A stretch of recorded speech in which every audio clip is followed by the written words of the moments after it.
Bon dimanche les pirates, j'espère que vous allez bien, moi ça va bien, je suis content de vous retrouver. On parle cette semaine des enfants, de l'éducation des enfants pendant la crise du conjoint. Je vais vous expliquer dans le live de vendredi soir pourquoi les enfants pouvaient souffrir si on n'avait pas le bon comportement. Et vous avez effectivement, vous l'avez compris, un rôle important pendant la crise de couple, hein, d'être le roc qui va permettre aux enfants de ne pas trop souffrir, de la crise de votre conjoint, que ça ne devienne pas la fin du couple.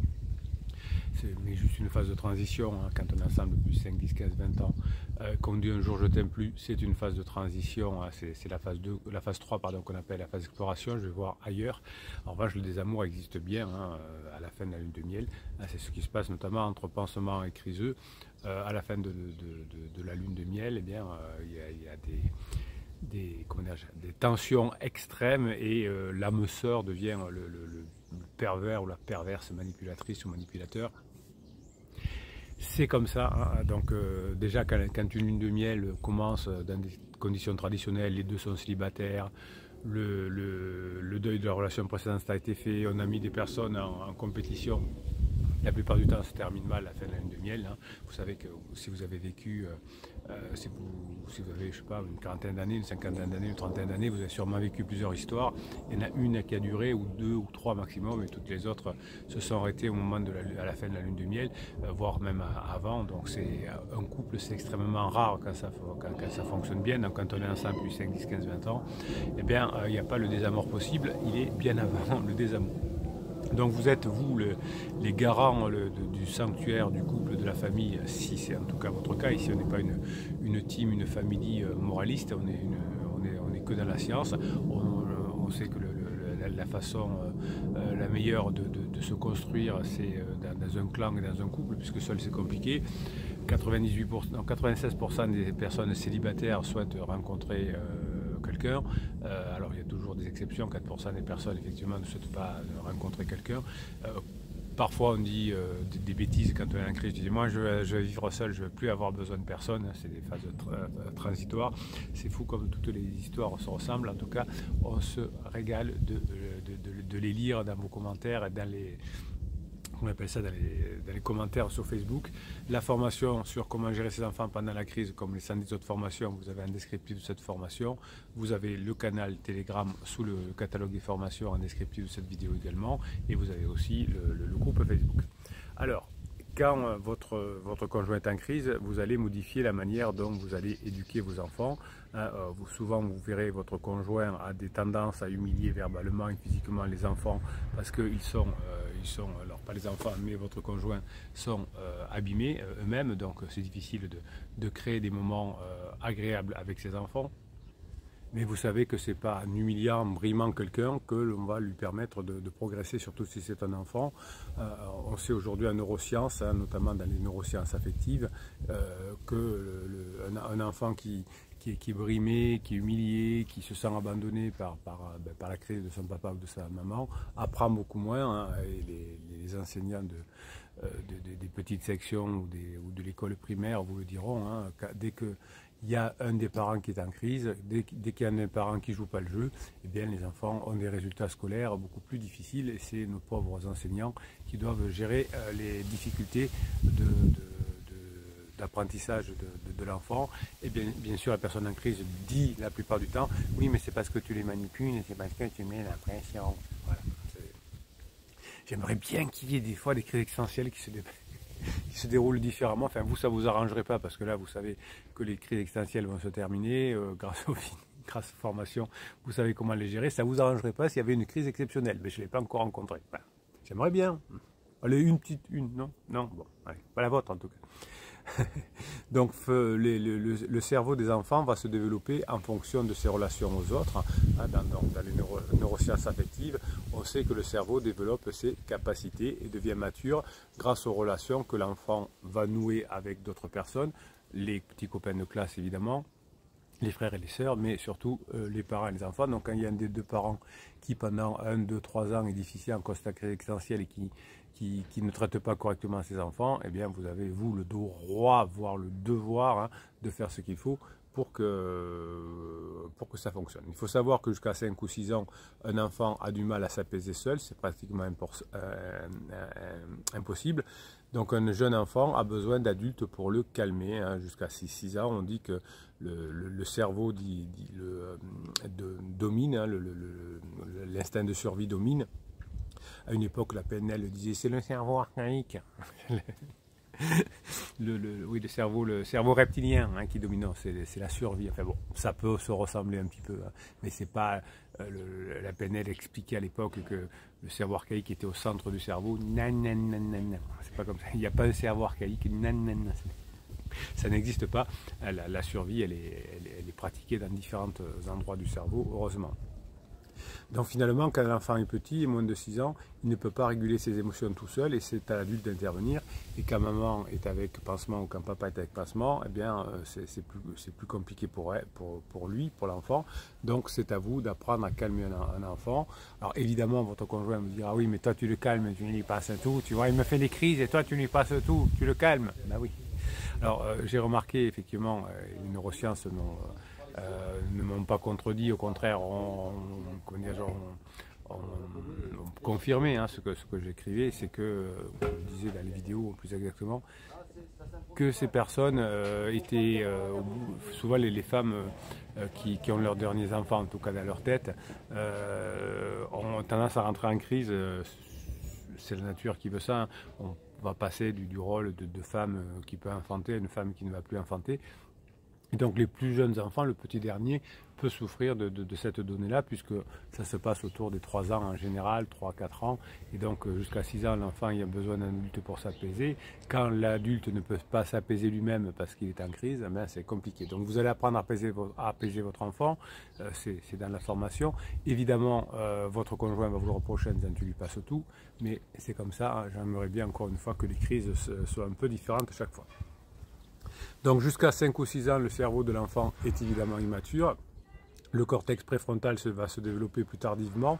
Après, généralement, enfin, il sera totalement terminé après la crise d'adolescence, c'est-à-dire autour de, selon les individus, 18-20 ans. Avant, le préfrontal ne fonctionne pas, c'est plutôt les émotions et les instincts qui prennent le dessus.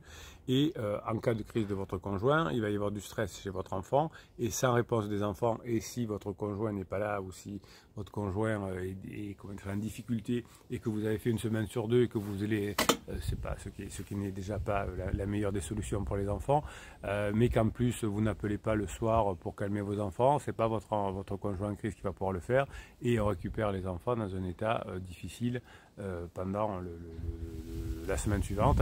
Et si vous êtes quelqu'un qui a un enfant un week-end sur 2 par exemple, eh bien le week-end passe et vous allez passer votre week-end à calmer vos enfants. Donc si vous ne faites pas ce qu'il faut, sans réponse d'un des parents de façon effective, le cerveau de l'enfant va générer encore plus que chez l'adulte du cortisol, et c'est l'hormone du stress qui empêche le développement correct du cerveau. C'est pour ça que quand votre conjoint est en crise, votre enfant ne se développe pas de façon naturelle, normale. Donc c'est finalement le maternage qui va faire maturer le cerveau, c'est comme ça chez l'être humain, c'est pas comme ça chez les animaux, mais nous on est comme ça. Donc si vous êtes un papa et que votre épouse est pour l'instant déficiente à cause de sa crise existentielle, il va falloir que vous appreniez une forme de maternage, hein. Ce qu'on sait aujourd'hui en neurosciences, c'est que le maternage va déclencher les sécrétions d'hormones, l'ocytocine évidemment, qui est l'hormone de l'attachement, et la BDNF, hein, qui va permettre de calmer le cerveau de vos enfants. Donc évidemment, votre enfant que vous allez calmer souvent, vous allez créer l'ocytocine qui est l'hormone de l'attachement, et vos enfants vont être beaucoup plus proches de vous que de votre conjoint en crise qui lui ne fait pas ce maternage et cette ocytocine, et ça va évidemment vous être reproché en disant oui mais tu manipules les enfants, tu les achètes pour qu'ils te préfèrent. Non, c'est juste que comme vous faites ces sécrétions d'ocytocine, ils seront plus près de vous, donc allez-y, faites-le, hein, même si de toute façon tout sera reproché pendant la phase d'alarme, au moins vous protégerez vos enfants, et je vous explique comment le faire, cette sécrétion d'ocytocine au mieux dans la formation sur comment gérer ses enfants pendant la crise de son conjoint, que vous avez en descriptif descriptif de la vidéo. Donc finalement, les enfants ont besoin des adultes pour que leur cerveau se développe. Le comportement des jeunes enfants n'est pas régulé par le cortex préfrontal. Le comportement de votre conjoint en phase d'alarme notamment n'est pas régulé par le cortex préfrontal. Donc c'est deux personnes qui font que les émotions sont si intenses chez votre conjoint en crise et chez vos enfants, colère, joie, tristesse, etc. Donc quand l'enfant est équilibré, il va passer de la tristesse à la joie. Quand il va être déséquilibré par la crise d'un conjoint, d'un des parents, eh bien, il va forcément être plus dans la tristesse et la colère et la peur que dans la joie et l'intensité. Donc je vous expliquais dans les vidéos de mercredi et jeudi notamment que certains enfants avaient un comportement adaptatif qui est le déni, faisant comme si tout allait bien et gardant tout entre eux. Donc si vous avez plusieurs enfants, il y en a certains qui vont montrer leur souffrance et d'autres qui vont la cacher. Voilà. Donc c'est des réactions différentes. Donc, quand votre conjoint stresse le cerveau de votre jeune enfant, c'est un cercle vicieux. Le stress va empêcher le cerveau de vos enfants de maturer et l'enfant va continuer à faire des crises à un âge où le problème devrait être réglé naturellement. Et il y a même parfois des régressions où un enfant a cessé de faire pipi au lit et suite à la crise de votre conjoint se remet à le faire ou se remet à faire des terreurs nocturnes que l'on a plutôt vers 3-4 ans et qui reviennent plus tard. Donc la maturation du cerveau se fait plus lentement, voire on assiste parfois à des chemins qui se rebroussent. Donc finalement, ce que je vous apprends à faire dans la formation, c'est d'avoir une relation empathique avec les enfants, et ça s'apprend. Donc vous avez bien compris le système. Dans les vidéos, je vous explique pourquoi. Dans les formations, je vous explique comment y arriver. J'essaie de vous motiver à comprendre les choses dans les vidéos. Et la Grinta des pirates sur Telegram, sur Instagram, sur tout ce que vous voulez, sur Facebook, vous permettent d'avoir cette patate pour réussir à mettre en application ce que vous avez appris dans les formations. Donc cette empathie qui est vitale pendant la crise du conjoint va permettre de combler les déficiences de maturation liées à la crise de votre conjoint, et vous allez pouvoir, je vous explique dans la formation aussi, comment on gère les 3 types d'empathie. Donc de la formation, vous allez apprendre l'empathie affective, l'empathie cognitive, la sollicitude empathique, l'empathie affective qui va permettre à vos enfants de partager vos émotions. Donc vous allez être avec vos enfants dans des émotions positives, et donc vous allez aussi apprendre plus tard à distinguer à vos enfants, mais en espérant que d'ici là votre conjoint aura terminé sa crise. Enfin, il aura terminé sa crise, mais espérons qu'à ce moment-là il aura terminé. Si vous arrivez par les neurones miroirs à vous pluguer sur les émotions de vos enfants et balancer de la joie et de la surprise, eh bien vous allez aider les enfants à combattre leur cortisol et à mettre de la dopamine dans leur corps par les neurones miroirs. Mais si vous, effectivement, vous n'avez pas fait le travail, vous n'êtes pas formé, vous n'avez pas fait de neurohypnose, et vous êtes vous-même, parce que votre conjoint est en crise, il vous a balancé sa peur, sa colère, sa tristesse, votre conjoint sur vous, vous pouvez aussi les transmettre à vos enfants. Alors déjà, vos conjoints vont les transmettre aux enfants. Si vous, en plus, vous renforcez parce que vous ne faites pas le boulot sur vous, ça va être compliqué pour vos enfants. L'empathie cognitive permet de comprendre les idées et les pensées d'autrui. Donc alors ça, cette empathie cognitive aussi, je vous l'ai appris à faire dans notre formation par rapport à votre conjoint. Votre conjoint est perdu pendant une crise de couple, pendant une crise existentielle. Et si vous, en plus, vous faites des interdits et vous mettez des strikes et vous mettez la propulsion, et bien évidemment, votre conjoint ne se sentira pas compris par vous et vous allez vous éloigner encore plus. Donc vous allez comprendre que vos enfants sont en difficulté en raison de la crise de votre conjoint. Votre conjoint n'est pas encore à même de comprendre que ces difficultés viennent de lui ou viennent d'elle. Donc c'est tout ça que vous allez vous-même apprendre à faire maintenant, et c'est tout ça que vous allez mettre en application à la suite des formations pour avoir ce que j'appelle la sollicitude empathique, c'est-à-dire qui consiste à prendre soin du bien-être de vos enfants et de lui apporter de la bienveillance pendant la crise de votre conjoint. C'est absolument nécessaire que votre conjoint qui ment à son fils en disant ou à sa fille ou à ses enfants en disant non mais je travaille tard ce soir et qu'il va boire passeport, évidemment les enfants sentent le mensonge quand ils disent non mais papa et maman on s'aime plus, alors qu'ils savent très bien que vous êtes plutôt dans de l'empathie, dans de l'amour de votre conjoint, etc. Ça peut se retourner que contre votre conjoint, mais ça peut mais ça peut aussi abîmer vos enfants. Donc si vous arrivez à mettre un nom sur vos émotions à vous, et si vous aidez vos enfants à mettre une émotion sur leur colère, sur leur tristesse, sur leur peur, eh bien si vous arrivez à parler de ces émotions à un enfant, ça va améliorer sa sociabilité naturelle. Votre conjoint aura tendance à dire je vais l'amener chez un psy, puisqu'il est en crise, il ne sait pas gérer, mais vous, grâce à la formation, vous saurez gérer, vous n'avez pas besoin de psy, et c'est mieux si papa ou maman qui est à la maison tout le temps gère les problèmes au moment où il les faut et pas une fois par semaine chez le psy. Si c'est en permanence, de façon continue, de façon discrète, de façon légère, eh bien c'est beaucoup plus efficace pour vos enfants. Donc l'être humain est né d'une empathie affective, évidemment. Malheureusement, pendant la crise, on perd cette empathie affective, même vis-à-vis de ses enfants. Normalement, on doit sacrifier sa vie pour ses enfants, ce qui est la nature. Et bien, pendant sa crise existentielle, il n'y a que nous qui comptons, notre liberté, etc. Je me suis sacrifié pour mes enfants, etc. Donc, ce qui est normal, mais pendant la crise, on dit ce genre de choses.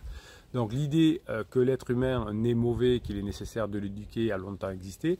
Or, il s'avère que dès 3 ou 4 mois, apparaît chez les enfants déjà une grande envie de contribuer, de coopérer. Donc c'est pas la peine de vouloir punir les enfants en permanence, mais ils possèdent déjà de l'altruisme chez eux, et on le sait grâce aux neurosciences et grâce aux IRM. Et en revanche, ces qualités d'altruisme, de ces compétences ne vont se développer qu'en fonction de leur entourage. Si je vous ai fait une formation sur l'attachement des enfants et l'attachement des parents, elle s'appelle faire en sorte que votre conjoint s'attache à vous. Eh bien, si on a compris cette notion d'attachement, cette notion d'empathie affective, eh bien, on a des chances que vos enfants grandissent mieux. Vous allez apprendre à le faire dans la formation. Donc être empathique, évidemment, ne veut pas dire laxiste. Votre conjoint confond les deux. Si quand votre enfant se sent mal et que vous allez le consoler, c'est de l'empathie. Ce n'est pas du laxisme de le faire n'importe quoi. Et votre conjoint qui est mal dans sa peau va vous faire comprendre qu'il confond lui-même le laxisme et l'empathie. Donc l'adulte doit éduquer, transmettre, poser des cadres de protection pour l'enfant, mais bien évidemment sans chercher à humilier l'enfant ou à balancer ses émotions négatives sur lui comme le fait la personne en crise. Donc l'éducation qui doit être bienveillante ne signifie à aucun moment d'être laxiste, comme management bienveillant n'est à aucun moment un management laxiste. C'est qu'on comprend les choses, on discute, on encourage les personnes, mais on n'est pas laxiste. Donc les neurosciences, et en particulier les neurosciences affectives, vont apporter ce nouveau regard sur le fonctionnement du cerveau des enfants. Même si votre conjoint imagine des choses, vous savez que votre conjoint imagine tout, qu'il va divorcer, que ça va être facile, que vous êtes d'accord, que ça va être un divorce à l'amiable, que ça va bien se passer, qu'avec Passement ça va bien se passer, que les enfants de Passement vont adorer votre criseux, que vos enfants vont adorer le pansement tout pourri, que le conjoint de Passement va adorer, et que les enfants évidemment ne souffrent pas de la situation. Oui, effectivement, vous avez compris, ça ne se passe pas comme ça. Donc les neurosciences sont embêtantes là-dessus parce que la science a la tête dure. On ne peut pas aller contre la science, même si on aimerait bien, par quelque chose de magique, des silences radio d'être magique, ou je ne sais pas quoi, faire revenir le conjoint ou le faire sortir de la crise existentielle, ou que finalement je puisse refaire une vie immédiatement comme ça, avec que tout le monde soit heureux autour de moi parce que je traverse ma crise ou net. Non, ça n'existe pas comme ça. Donc les nouvelles pistes de recherche en neurosciences ne sont pas théoriques, ne sont pas intellectuelles, mais elles nous permettent de confirmer ce que nous, on voit les coachs sur le terrain, moi depuis 1999, certainement d'autres personnes depuis plus longtemps, et ça nous permet, nous, de vous redonner du biscuit pour vous dire, voilà comment ça fonctionne, on vous le démontre, on vous le montre, et les neurosciences, ou d'autres sciences d'ailleurs, viennent de confirmer ce qu'on observe sur le terrain. Et ça, c'est bon. Voilà, donc vous avez tout expliqué dans la formation comment réagir avec vos enfants quand votre conjoint est en crise. J'espère que vous êtes suffisamment motivé aujourd'hui pour sauver la situation. Si vous l'êtes, il y a de grandes compétences que vous allez apprendre et que vous pourrez utiliser dans plein de domaines de votre vie. En attendant, passez le dimanche que vous méritez, mes pirates adorés.